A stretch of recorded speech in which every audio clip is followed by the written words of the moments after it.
A couple of weeks ago, I had a match against Nathan Cruz. You can check it out right now on Access Defiant. I think you go to access.wearedefiant.com. Just search for Access Defiant on Google, and you will be able to see it. And I want to let you in just a little smidgen behind the scenes to explain some stuff that happened, just to be completely transparent. I'm not going to tell you who wins, who loses. I'm not going to get into certain specifics of the match because it's only fair to Defiant that it's put on a pay-per-view, and I don't want to ruin that just yet. But I will give you more information that you may not be ready for. But my name is Simon Miller. Thank you very much for joining me. Please subscribe to the channel. That's always nice, and give the video a like. And also, if you go down there into the description, you can find some information about my Patreon, about my wrestling merchandise over on Big Cartel, loads of stuff about that. But yes, today we are going to talk about my ups and downs match that happened at Defiance Built to Destroy. Another piece of behind the scenes news, the second time I've done this video. Thanks a lot, Audition, for not recognizing my microphone.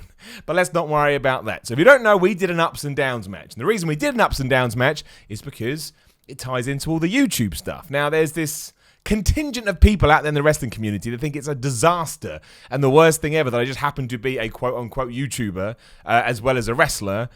Apparently, these two things can't be mutually exclusive, and I should just stick to the YouTube stuff. Even though before that, the same people used to say to me, you shouldn't be allowed to comment on wrestling because you're not a wrestler. So that sums up their opinion. Anyway, I am proud of the YouTube stuff. I want to be the YouTuber / wrestler for as long as I can be. And Defiant gets all that as well. So we came up with the idea of the ups and downs match, which if you don't know, follows the same rules as an Iron Man belt. It's 15-minute time limit. And if you get a pin, down, 1 point. If you throw them over the top rope, up, 1 point. Whoever's got the most points at the end of the time limit wins. And I know, I'll do it for you. All right, so Vince Russo. Maybe it is, maybe it isn't. But I like the concept of the match. I enjoy tying it into the YouTube stuff, which I think makes sense.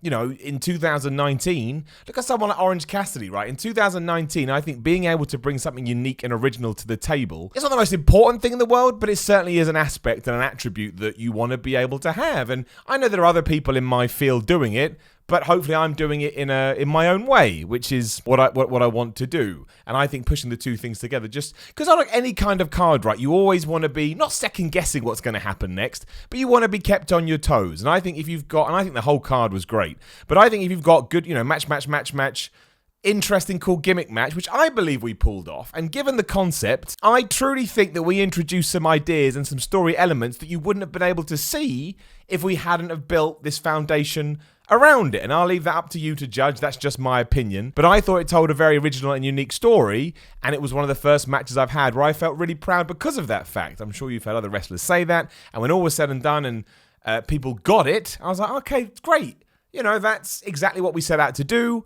We told a narrative. People enjoyed a narrative. Let's move on to whatever is next. I'm going to break kayfabe a little bit here, so I apologize. But obviously, working with Nathan Cruz, who was my opponent that night, has helped me no end. The amount of experience I got just from being in a ring with him is ridiculous. But of course, he's a heel. Boo, bar humbug. He's an asshole.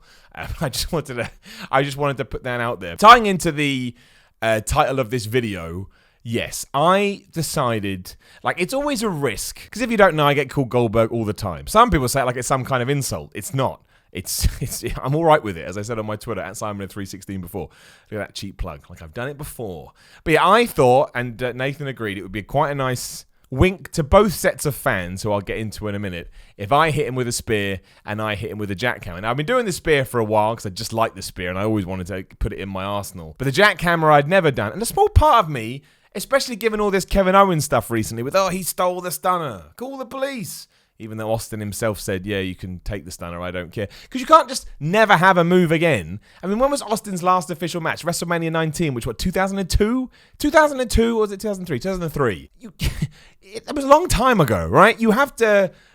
Things don't die forever, and wrestling is cyclical, and they come back. And I get it. It's always difficult when a move is so synonymous with someone so famous. You do run the risk, but I think Kevin Owens is pulling it off quite well. So every now and then I toy around with this idea, maybe I could finish people off with the jackhammer, because you don't really see it in wrestling these days because of everything we've just talked about. So I thought, I'll do one here, given that it is a gimmick match and you can kind of get away with a bit more. And I won't tell you what happens, but, the finish of the match, or at least the build to the finish, did go spear jackhammer. Not the best jackhammer in the world, I'm not going to lie. I've got a lot of work to do, but it's the first time I've ever hit it, so now I know what I've got to do. But yeah, a small part of me thinks maybe on special occasions, I'm still going to use the ups and downs. That's always going to be my signature no matter what. And I've modified that a little bit as well. You'll be able to see that if you go watch the match. I don't think it's the worst thing in the world. And I know, again, the two sets of fans are the people that get it, I think, will like it. And they did that night. It got a good reaction because they knew what I was doing. There was a wink and a nod in there. And the people that already think I'm a jackass anyway and go, oh, no, he's stealing Goldberg's moves. Well, they're unpleasable regardless. And I kind of did it as a little, Josh as a elbow to them anyway. So let's not pretend otherwise. I don't know, you shouldn't wind up the trolls, but sometimes it is fun, let's be honest.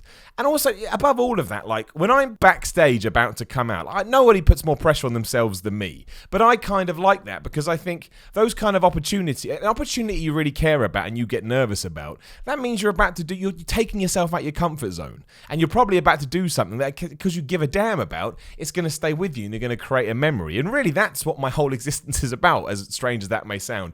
When I'm 70 years old, if I make it, fingers crossed, if I can look back on all these moments and think, wow, I really went out there and did exactly what I said I was going to, and now I have all these things I can look back on fondly, I'm going to be a happy guy. And I think that does tie into being nervous before you do whatever that thing may be, because it just shows that you care, like I say. But at the same time, I want to make sure I enjoy it in the here and now as well, which is even more important because nobody knows what tomorrow holds. So yes, when Nathan and I were discussing it, I thought, yeah, we could hit a jackhammer. And who cares if there's some, that's really, whatever the word would be, redundant or cliched, or why you should be your own wrestler. Yeah, well, I am going to be my own wrestler. And the coolest thing about all these matches I'm having at the moment is I am building an arsenal. I'm building a moveset.